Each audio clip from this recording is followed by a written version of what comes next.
Face group द्वारा जन जन की बात में आपके बीच में मैं यही बात कहना चाहूँगा।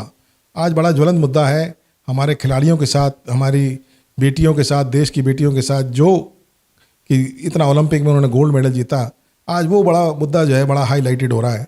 तो मैं उस पर मैं अपना एक आम नागरिक होने के नाते मैं थोड़ा सा राय देना चाहता हूँ। जो सरकारें बैठी हैं, सरकार में जिनसे भी उनकी मांग है या जो भी उनकी शिकायत है, उनको कब आप सुनेंगे?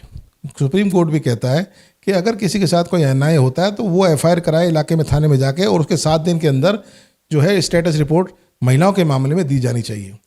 तो मैं तो एक बात, थोड़ी सी बात कहता हूँ, अगर कानून है तो उसको फॉलो करने में क्या दिक्कत है? और कानून में तो ये बात कही गई है कि बेशक 10 बेगुनाह छूट जाएं, एक बेकसूर नहीं मारा जाना चाहिए। तो इन बेकसूर महिलाओं का क्या कसूर है, आप बताइए? वो अपनी शिकायत भी नहीं दर्ज कर सकती। कैसा हिंदुस्तान बनता जा रहा है?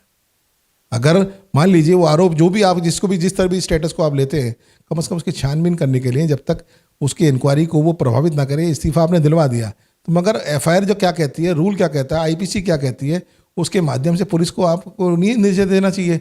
और पुलिस भी इस बात को जानती है, ऐसा नहीं कि पुलिस अनजान है, मगर पुलिस का पर दबाव है। और दबाव किसका हो सकता है ये भी आपको सबको मालूम है, सब जनता जानती है, आम नागरिक भी जानते हैं। आप लोग तो बैठे ही हैं उस वक्त सत्ता में, किसका दबाव है। परंतु कम से कम आपकी इमेज के बारे में मैं बात करना चाहता हूँ। जो शीर्ष जो है स्थानों पर बैठे हैं, जो देश चला रहे हैं, जो मंत्रालय चला रहे हैं, उन लोगों को ये सोचना चाहिए कि किस काम के लिए हमने बेचा था। आपने कहा था बेटी बचाओ बेटी बढ़ाओ। बेटी कब तक आप बताओ रुलाओगे आप? अब आप तो बेटी को रुला रहे हो। रुलाना बंद करो। आंसू पोंछने का काम सरकारों का काम है और लॉ का अपना काम है। कानून अपना काम करेगी। जो कानून का काम है उसको आप करने में उसमें बाधा या डायरेक्ट इनडायरेक्ट, प्रत्यक्ष अप्रत्यक्ष रूप से आप उसमें अगर इंटरफेयर करेंगे, वो पब्लिक जानती है, जनता सब जानती है। इससे आपका जो ग्राफ गिर रहा है दिन पे दिन। ठीक है 10-5 साल और सत्ता आप चला लेंगे, परंतु जो आपके हृदय से जो प्यार है, जनता के प्रति जो विश्वास है, वो टूट चुका है। और मैं समझता हूँ वो किनारे पे खड़ा है। मोदी जी से मैं निवेदन करना चाहता हूँ, बतौर एक नागरिक, मेरे देश के प्रधानमंत्री हैं, कम से कम आप उस पर बोलें। छोटे छोटे मुद्दों पे आप बोलते हैं, इतना बड़ा मुद्दा।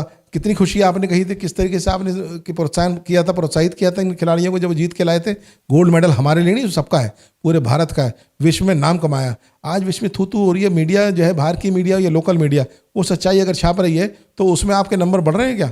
मुझे तो लगता नहीं। एक भारतीय होने के नाते मुझे तो शर्म आती है कि कम से कम ये धरना जो है क्यों लगाया जा रहा है, इस पर सुनवाई करी जाए। जाके मिल लें, आपका संबंधित जो मिनिस्टर है या किसी को निर्देश दें, आपका प्रतिनिधि जाए, आप जाएं तो उस पर तो सोने पे सुहागा। आप उन्हें बुलाए, जब बुला के आपने उसकी पीठ थपथपाई थी, आज बुला के उनके आंसू पहुंचने का समय है तो आप अपनी उन्हें बुला के आंसू क्यों नहीं पूछते? क्यों नहीं कहते कि बेटी क्या बात है बताओ? जब आपने उसको प्रोत्साहित किया था जब ओलंपिक जीतने में, आज उसकी बात बंद कमरे में सुन के उसके साथ न्याय देना चाहिए। न्याय दिलाना ही आपका है। आप जिस कुर्सी बैठे हैं उस पर, वहाँ तो न्याय की जो उम्मीद की जा सकती है ना, अन्याय की उम्मीद नहीं करी जा सकती। तो देश आप संभाल रहे हैं, इन बच्चियों को भी संभालें और तभी देश भी संभलेगा, एक अच्छा मैसेज जाएगा।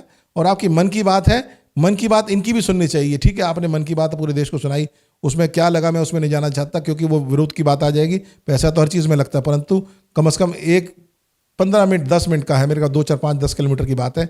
आपका कितना पेट्रोल लगेगा? प्रधानमंत्री या तो बुला लें या उनसे मिल लें। मेरा आपसे निवेदन है, विनम्र प्रार्थना है कि इनकी बात सुने। ये देश की बेटियां, इन्होंने मान बढ़ाया। आज इनका मान अगर कोई छिन बिन कर रहा है तो उसका भी दायित्व जो है आपका है। बतौर एक, कहते हैं ना, गॉड फादर, या आप वरिष्ठ हैं, देश के माई बाप मान के चलिए, हम तो कहते हैं जनता के लिए। आप उनको, इन बच्चियों को सहारा दें, इनको मदद करें और दुष्टों के साथ, दोषियों के साथ जो भी कानून का, मैं कहता नहीं हूँ कि दोष को भी कोई सख्त कार्रवाई करें, सख्त नहीं, जो कानून में है उनको सजा मिलनी चाहिए। और इन बेटियों की अगर आप नहीं सुनोगे मोदी जी तो कौन सुनेगा? मेरा आपसे यही निवेदन है। धन्यवाद। जय हिंद।